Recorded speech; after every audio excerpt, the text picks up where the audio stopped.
Having the same haplogroup doesn't necessarily mean you're related or even the same people.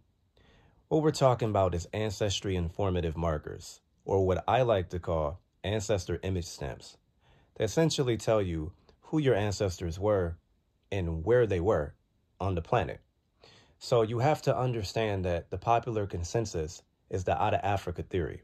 So anyone who has our phenotype or the RS2814778, you're going to get labeled African.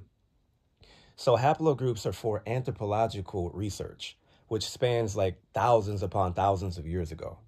So this is before surnames and boundaries.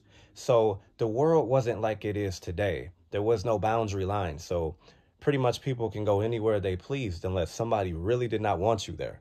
So if your people are the first on the planet, how far-fetched is it to believe they were here in America before anybody? And this is no shade at anybody, but Native Americans' haplogroups upon this land are only 13 to 30,000 KYA. That's not old enough for the archaeological digs that were found here. But that's neither here nor there. So we're talking population genetics, which will lead into the conversation of SNPs, which a SNP is a single nucleotide polymorphism. Breaking down or made simple is one nut in many forms. Yes, there's a lot of haplogroups. What is a haplogroup? A haplogroup is similar haplotypes that share a common ancestor with a SNP mutation. So what is a haplotype? A haplotype is a group of alleles that are inherited together from a single parent. So let me give you an analogy. We have a fork. We have the handle and we have 4 teeth.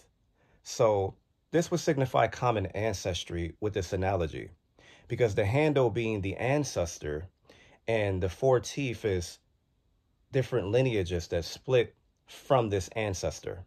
So it doesn't necessarily mean that one came from the other, or one is older than the other, or, that they're the same. It just means they share common ancestry because they come from the same stock. That's exactly what it means. So what am I saying?